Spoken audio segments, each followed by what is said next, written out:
உன் புருஷன் கோயிலுக்கு வந்தான்னு சொன்னியே, வந்தா சரி, கூழ் குடிச்சானா?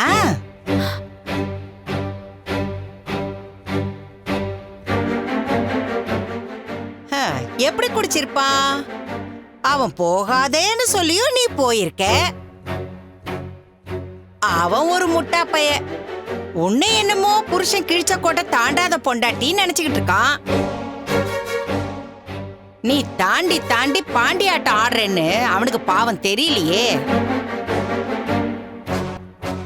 சந்தோஷமா வீட்டுக்குள்ள குதிச்சுக்கிட்டே வந்து எங்க என் செல்ல பொண்டாட்டின்னு கேட்டுக்கிட்டே இருந்தான். அந்த மகாராணி கூழ் ஊத்த போயிருக்காப்பான்னு சொன்னேன்.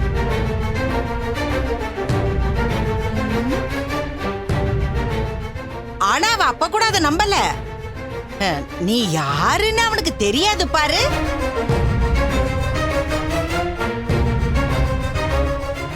அவங்கிட்ட வேற மாதிரி நடிச்சு ஏமாத்திக்கிட்டு இருக்கிறவல்ல நீ. அவன் அந்த நடிப்புல உன்னை நல்லவன்னு நினைச்சுக்கிட்டு இருக்கான். என் மீனா அப்படியெல்லாம் என்ன மீறி போக மாட்டா, ஆச்சா போச்சான்னு ஏதோ சாவித்திரிய கட்டிக்கிட்ட சத்தியவான் மாதிரி ஏதோ டயலாக் எல்லாம் அடிச்சான். ஏதோ பூ கொடுக்க போயிருப்பான்னு சொன்னான். பூ குடுக்கறேன்னு உன் காதுல தாண்டா அவ பூ சுத்தி இருக்கா. கோவில போய் பாரு, அவ யாருன்னு தெரியும்னு சொன்ன. வேகு வெகுன்னு கிளம்பி போனா. உன்னை பத்தி நல்லா தெரிஞ்சிருக்கும் அவனுக்கு. ரொம்ப நல்ல காரியம் பண்ணிருக்கீங்க அத்தை, சந்தோஷம். இப்பதானட நீ யாருன்னு அவனுக்கு தெரிஞ்சிருக்கும். இனிமே உன்னை முழுசா தெரிஞ்சுப்பான். நீ இந்த வீட்டுல இருக்க போற நாள எண்ணிக்கிட்டே இரு.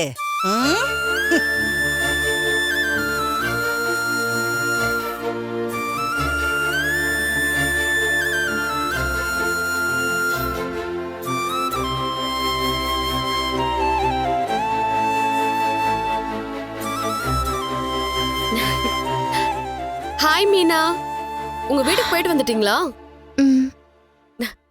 ஹேய், கோவிலுக்கும் போயிட்டு வந்துட்டீங்களா? எதுவும் ப்ராப்ளம் ஆகலல? கூழ் ஊத்துற இடத்துக்கே அவர் வந்துட்டாரு. முத்து வந்தாரா? எப்படி? அத்தை சொல்லி விட்டுருக்காங்க. இந்த ஆண்டிக்கு ஏன் இந்த வேலை? முத்து என்ன கோவப்பட்டாரா?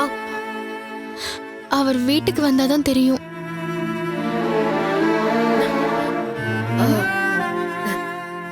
சரி விடுங்க, எதுவும் பிரச்சனை எல்லாம் வராது.